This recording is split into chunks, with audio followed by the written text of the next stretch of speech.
गणेशं गले नीलवर्णं गवेन्द्राधिरूढं गुणातीतरूपं भवं भास्वरं भस्मनाभूषितांगं भवानी कलत्रं भजे पंचवक्त्रं भवानी कलत्रं भजे पंचवक्त्रं। आज यहाँ डड़वा कानूनगो के सभी ग्रामवासियों का मैं अवध केसरी सेना प्रमुख ठाकुर नीरज सिंह हार्दिक स्वागत वंदन एवं अभिनंदन करता हूँ। आप सभी ने अवध केसरी सेना की मजबूती में जो सहयोग प्रदान किया है, जो प्यार प्रदान किया है, इसका पूरी अवध केसरी सेना टीम हमेशा हमेशा के लिए आपका ऋणी रहेगी और आप सभी के चरणों में मैं पुनः कोटि कोटि प्रणाम करता हूं।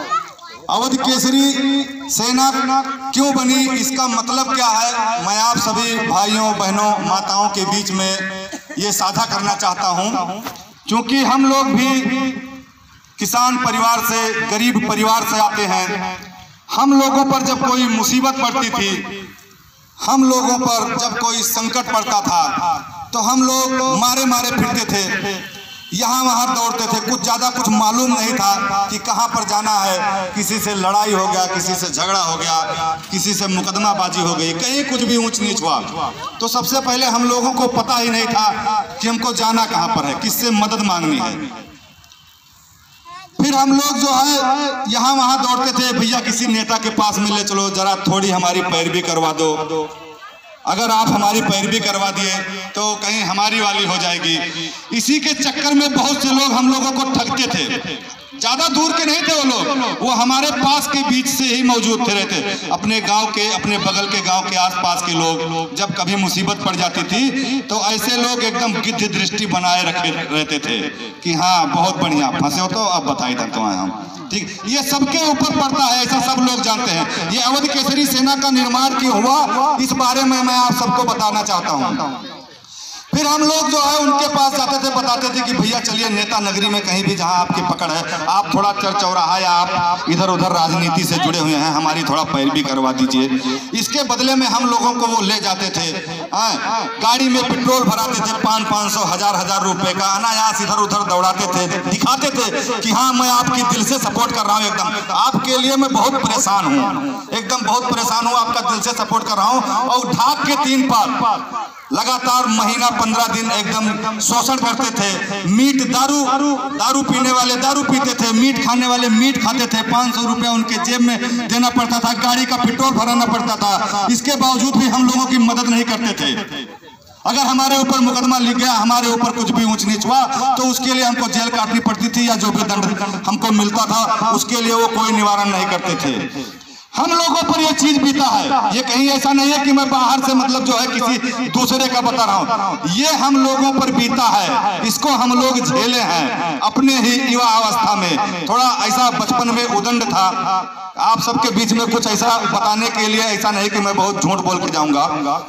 तो उस उदंडता के चक्कर में कभी किसी से झगड़ा लड़ाई होता था तो ऐसा दोहन होता था। ये हमारे जैसे भाइयों का ऐसे ही लोग दोहन करते थे। इसके बाद में जब थोड़ा मैच्योर हुए तब सोचे कि अगर हम लोग, जो कि मैं क्षत्रिय परिवार से हूँ, अब आप सोचते होंगे कि हाँ ये ऐसा कोई जात बताने वाली बात नहीं है, लेकिन ऐसा है कि आदमी मानते हैं कि हाँ अगर ठाकुर है या बाभन है तो थोड़े भी इनके अलग क्वालिटी हुई।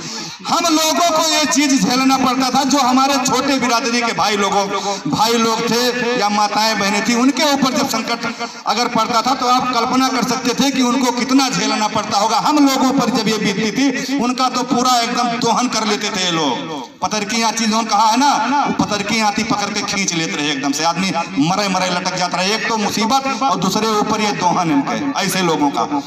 फिर हम लोगों ने ऐसे 10, 20, 50 लोग जो शुरू में हम लोग एक साथ में थे, कभी बचपन में साथ पढ़े थे या क्रिकेट खेले थे या कैसे भी एक साथ एक मतलब संपर्क में थे, हम लोगों ने सोचा कि क्यों ना भैया जब हम लोग फंसते हैं कोई मदद को नहीं आता है। बड़े बड़े नेता नगरी इन सबको देखा हूँ, बहुत ही सांसद विधायक गोंडा के मंत्री सबको देखा, सबके दरवाजे गया, कोई हेल्प नहीं हुआ, 5 पैसे का हेल्प नहीं हुआ। ये एकदम सच्चाई से बता रहा हूँ, अगर हमारे सामने पड़ जाएंगे तो आंख में आंख डालकर बात नहीं कर सकते, क्योंकि मैं सबके दरवाजे पर जा चुका हूँ।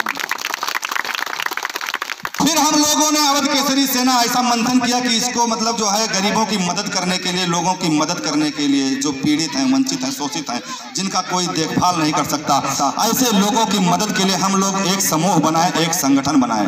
फिर हम लोग विचार करके कुछ बुद्धिजीवी भाई थे अपने साथ में, ये समझ लीजिए कि ईश्वर का आशीर्वाद है, तो यही बुद्धिजीवी भाइयों के मतलब सलाह पर हम लोग संगठन बनाए अवध केसरी सेना। और जब से अवध केसरी सेना बनी, आप सबके बीच में ये प्रमाण है, आप लोग कहीं बाहर के नहीं हैं, और जो काम किए हैं कहीं ऐसा नहीं कि दिल्ली, बंबई या गुजरात काम कर दिए हैं, आपके बीच में आकर बताने लगूं और आप कहें कि हाँ बहुत बढ़िया जोन है। हो सकता है कि भैया काम किया हुआ है, ऐसा कुछ नहीं। आपके आसपास में ही कार्य हुआ है, आपके आसपास में यही 10-20 किलोमीटर के रेंज में ही वो घटनाएं घटित हुई है। और ऐसे पीड़ित परिवार थे कि जिनकी कोई मतलब मदद के लिए कोई नेता, मंत्री, विधायक, सांसद आगे नहीं आए, तब यही अवध केसरी सेना प्रखर होकर आगे आई और आंदोलन किया, शासन प्रशासन से लड़ाई लड़कर उस पीड़ित परिवार को या उस पीड़ित व्यक्ति को उचित मदद दिलाई है। आपको मैं घटनाएं बताना चाह रहा हूं। यही हमारे पीछे पास में चिश्तीपुर है, जहां पर विष्णु गोस्वामी की पेट्रोल डालकर हत्या हो जाती है। कोई नेता मंत्री नहीं, सब एकदम मर गए जैसे गोंडा में कोई नहीं है। लोकसभा का वही इलेक्शन हुआ था, मई का महीना था, मुझको बराबर याद है। हम लोगों को जब मालूम पड़ा कि सब लोग मुद्दे को दबा रहे हैं, इसके बाद में हम लोग करीब 2000 लड़कों को लेके और चिश्तीपुर में चढ़ाई करके और शासन प्रशासन के नाक में दल करके उसके बाद पीड़ित परिवार को न्याय दिलाया। यही पास का मामला है, वीडियो और फोटो मोबाइल में उपलब्ध है, आप सभी भाई देखे भी होंगे। ये अवध केसरी सेना की ताकत है, जिससे डीएम-एसपी ने भी माना जो है। इसके बाद में लगातार सिलसिला जो थमा चला, वो थमा नहीं। 5 माली परिवार यहाँ कुएं में डूबकर मर जाते हैं। शासन प्रशासन जिसमें जो है नगर पालिका और फायर ब्रिगेड की घोर लापरवाही की वजह से, फिर गोंडा के जितने नेता मठाधीश थे ये सब मौन हो जाते हैं। इसके बाद फिर पीड़ित परिवार को मदद अवध केसरी सेना ही करती है। कोई नेता मंत्री, बहुत से नेता मंत्री गए थे देखने के लिए, लेकिन लालीपाप देके चले आए। कोई 5000, कोई 2000, कोई खाने बांट दिया। अब आप कल्पना करें, जिसके घर में 5 महिलाएं विधवा हो जाए तो 5000 से उनका भरण पोषण होगा? आप बताइए, 2000-5000 से उनका देखभाल होगा? लेकिन नहीं, इन लोगों के आंख में सुअर का बार जामा है। इन लोगों को गरीबों की गरीबी दिखती नहीं है, पीड़ितों की जो मजबूरी है वो दिखती नहीं है। इनको केवल राजनीति दिखता है। हर तराजू में राजनीति को तौलते हैं। अगर आपका पलड़ा भारी हुआ तो आपकी मदद होगी, और आपका पलड़ा अगर नहीं भारी हुआ तो आपकी मदद नहीं होगी, चाहे आप उसी नेता के लिए जान की बाजी लगा दिए हो भविष्य में। फिर हम लोगों ने जब लॉकडाउन, जहां पर 4 लोगों को इकट्ठा नहीं होने दिया जा रहा था, फिर हम लोग करीब 5000 की तादाद में गोंडा गांधी पार्क में जबरदस्त तरीके से आंदोलन किए और पीड़ित परिवार को न्याय दिलाया। ज्यादा दूर नहीं, महाराजगंज में है, आप कभी भी उधर से गुजरिएगा तो पीड़ित परिवार से पूछ लीजिएगा, और बहुत से भाई सोशल मीडिया के माध्यम से ये बात जानते होंगे। ये अवध केसरी सेना की ताकत है। अभी यहाँ बजाज चीनी मिल आंदोलन हुआ, राहुल पासवान की हत्या हुई, वहां पर पीड़ित परिवार को पूरा न्याय दिलाया गया। मैं यहाँ के नेता, मंत्री और विधायक, सांसद हैं, उनको ये बताना चाहता हूँ कि आप जनप्रतिनिधि हैं, कुछ भी हो, आप प्रधान हो, आपको जनता चुनती है।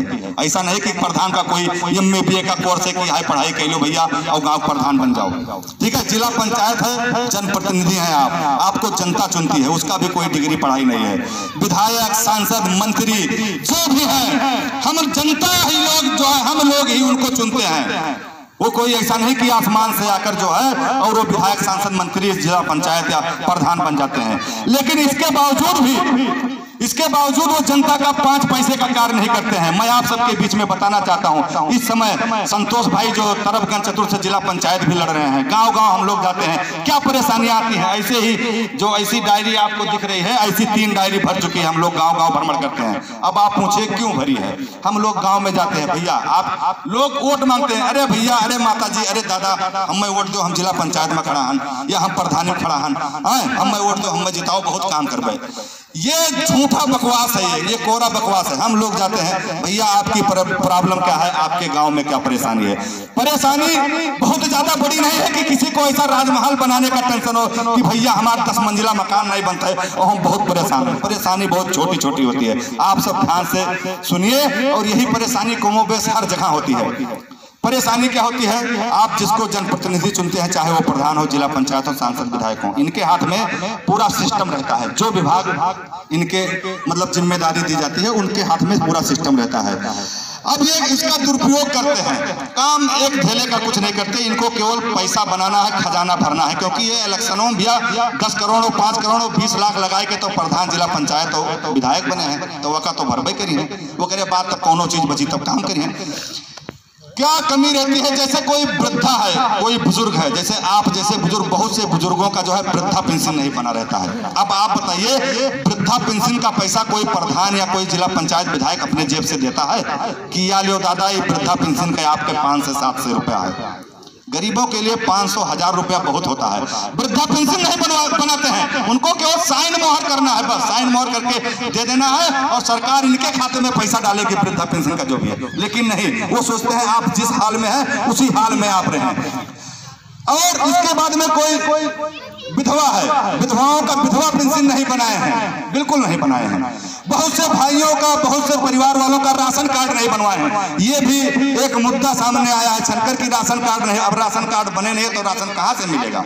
आप बताइए, अगर गरीब को 10 किलो अनाज अगर मिल जाएगा कोटे से, तो क्या कोई प्रधान या जिला पंचायत या विधायक के जेब से जाएगा? उसको सरकार देती है, सरकार देती है। लेकिन इसके बावजूद भी ये लोग काम नहीं करते हैं। बिल्कुल मैं डंके की चोट पे कहता हूं, मुझको कोई राजनीति नहीं करना है। और जब लड़ो इलेक्शन तो हराई दो, जितना प्रधान विधायक, जितना प्रधान हो, ये सब हो। अगर हमारे बात से कोई नाराज हो या कोनो, तो जौन भैया करे कोई तो कह दो, लेकिन जो सही चीज है उसको मैं कहूंगा। ये लोग जो है राशन कार्ड नहीं बनाते हैं, सोचते हैं कि अगर बनाई देवे तो ससुर 10 किलो राशन पावे लगी तो एकरे अकड़ आ जाए। एकाएक हाथ गोहराओ, हाँ भैया, हाँ प्रधान जी, हाँ लंबरदार, बताओ। वो ऐसी मानसिकता से ग्रसित रहते हैं। आप सोचिए, एकदम आपके आसपास में भी लगभग यही चीज होता होगा।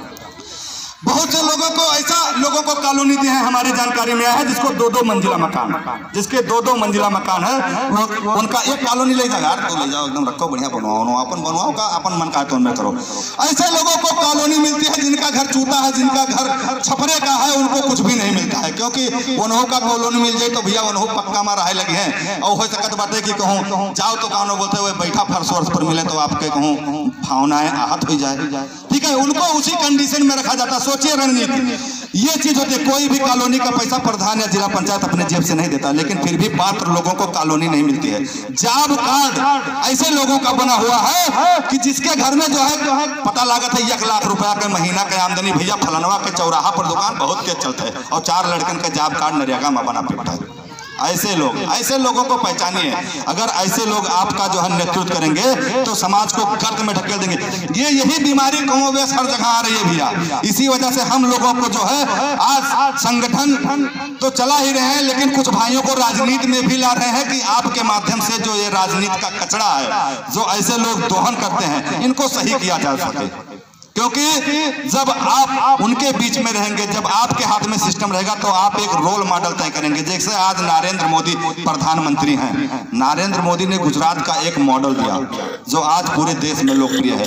आप भी, मैं आप सभी क्षेत्रवासियों से निवेदन करता हूं कि जो जनप्रतिनिधि हैं उनसे आप सवाल कीजिए कि भैया आपको हम वोट देकर ये फलाना चीज बनाए थे, प्रधान, जिला पंचायत, विधायक या कुछ भी बनाए थे, और आप लोगों ने हमारा या हमारे गाँव का ऐसा कार्य क्यों नहीं किया? बहुत से गाँव में जाने का रास्ता ही नहीं है, एकदम टूट फूट सड़क है, एकदम ऐसे सालों साल जात बाटे हुए, उनके पता लागत है कि टायर पंचर हो जाता है या जाते ही नहीं है, गाड़ी खड़ी कई देख पड़ते 100 मीटर अंदर, उसके बाद तब गांव में घूम के कोनो में न्योता हकारी कह के आवास रिश्तेदार आवत है और पता लागत है कि गाड़ी ने अंदर जाए के रास्ता नहीं। बताओ, रास्ता बनाने का पैसा सरकार देती है, लेकिन इसके बावजूद भी ये रास्ते का निर्माण नहीं कराते हैं। एक पैसा किसी का नहीं लगता है, कोई भी रोड बनना हो, लेकिन उसका उस ठेकेदार या उस प्रधान या जिला पंचायत या विधायक सांसद का पैसा नहीं लगता। इसके बावजूद ये काम नहीं कराना चाहते हैं। और बहुत से लोग तो और बहुत बड़े बड़े मठाधीश होते भैया, पता लागत है कि कागज में दिखाई दिन की आई ताल खुदावागा 5 लाख रुपया 10 लाख रुपया ताल खुदाई लाग गवा, और ओकरे बाद 5 लाख 10 लाख रुपया निकाल दें, और ओकरे बाद बता दिन कि यह ताल से यह गांव का नुकसान है, और ओकरे बाद ये ताल पटावा जाता है तो 10 लाख रुपया फिर ओका पटावे में भर दिन भैया 10-20 लाख लाग गवा ले लिहिन निकाल के, और ना ताल खुदाई ना ताल पटाई, जैसे जमीन नहीं वैसे जमीन है। ये कागज में ताल खुदाओ पाटा जाता है। ऐसे सब बहुत से लोग नकारा लोग हैं। आप लोग आवाज उठाइए, जनता अगर जागरूक हो जाए तो इनके बाप की हिम्मत नहीं है कि ऐसा कर सके। लेकिन सोचत है कि बिलारी के गटई में घंटी के बांधे भैया, के जाए यार प्रधान से औ कहा अब्बे कहा है, तू बहुत नताई लगे है, रुका रहा तुम्हें बताई था, 2 मुकदमा तोरे ऊपर लदाई था, यह डर रहा था। लेकिन आप सबको मैं विश्वास दिलाना चाहता हूँ कि आप अगर ईमानदारी से आवाज उठाएंगे, आपके साथ में अवध केसरी सेना रहेगी। ऐसे प्रधान, जिला पंचायत, विधायक, सांसद की नानी याद दिलाएगी, गोंडा हो नानी याद दिलाए ना दे तो ठाकुर नीरज सिंह नाव नहीं, यह आप जान जाओ, उनका पता हो कि कौन ताकत है। आप ईमानदारी से आवाज उठाइए। अगर आपको कोई भी परेशान कर रहा है, कोई भी दादागिरी कर रहा है, आपके साथ में पूरी अवध केसरी टीम है।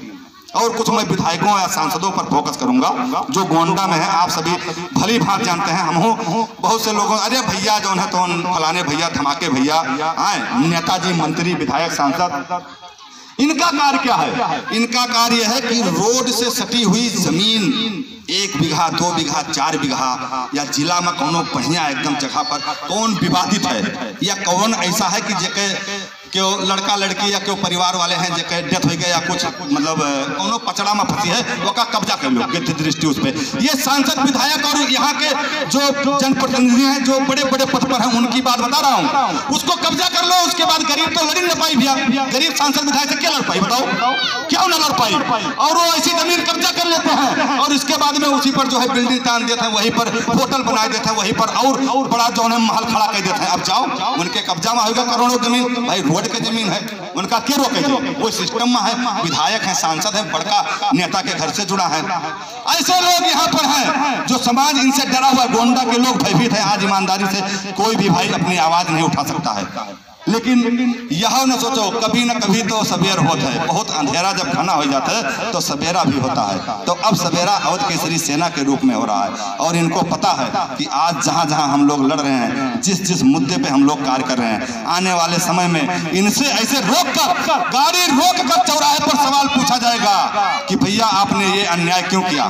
बहुत से जगहों पर स्कूल का निर्माण करा दिया जा रहा है, बहुत से जगहों पर होटल बना दिया जा रहा है। ये बेईमानी जो बड़े बड़े जो यहाँ पे जनप्रतिनिधि हैं उनके द्वारा हो रहा है, आप सभी जानते होंगे, लेकिन कोई आवाज नहीं उठा रहा है। इस पर भी आवाज उठाना है, इस पर भी लड़ना है। देखिए, अगर हम लोग आवाज नहीं उठाएंगे